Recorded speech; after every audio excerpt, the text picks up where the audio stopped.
తెలంగాణలో జనాభా కంటే మొబైల్ ఫోన్ల సంఖ్య ఎక్కువగా ఉంది. ఇది ఆధునిక టెక్నాలజీ వినియోగం, రాష్ట్రంలోని కనెక్టివిటీ స్థాయిని సూచిస్తుంది.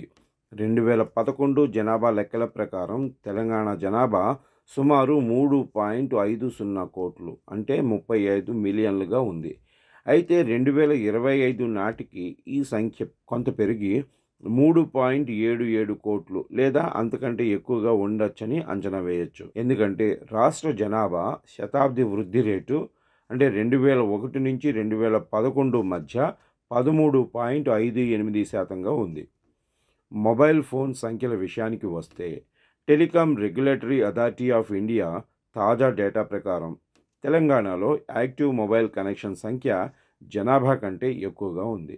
2023 సెప్టెంబర్ నాటికి తెలంగాణలో 4.5 కోట్లకు పైగా మొబైల్ సబ్స్క్రిప్షన్లు ఉన్నట్టు నివేదికలు సూచిస్తున్నాయి. ఇది జనాభా కంటే సుమారు 20-25% ఎక్కువ. బహుళ సిమ్ వినియోగం. చాలామంది వ్యక్తులు ఒకటి కంటే ఎక్కువ సిమ్ కార్డులను ఉపయోగిస్తున్నారు. ఒకటి వ్యక్తిగత వినియోగం కోసం, మరొకటి వ్యాపారం లేదా ఇంటర్నెట్ కోసం. ఇది మొబైల్ కనెక్షన్ల సంఖ్యను కూడా పెంచుతున్నట్టు చెప్పొచ్చు. ఇది మొబైల్ కనెక్షన్ల సంఖ్యను కూడా ఎక్కువగా చూపించవచ్చు.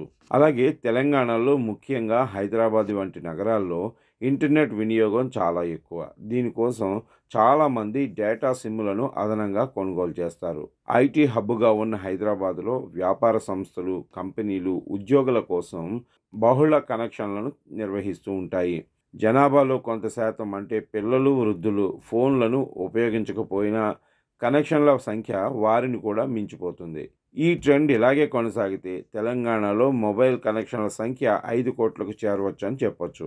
అదే సమయంలో జనాభా 4 కోట్ల లోపే ఉండొచ్చు. ఇది జనాభా కంటే ఫోన్ సంఖ్యలు ఎక్కువగా ఉన్నాయనే వాస్తవాన్ని బలపరుస్తుంది. ఈ ధోరణి భారతదేశంలోని ఇతర రాష్ట్రాల్లో కూడా కనిపిస్తుంది. కానీ తెలంగాణలో ఐటీ రంగం ఇంకా అధిక అక్షరాస్యత దీనిని మరింత ప్రోత్సహిస్తున్నాయి.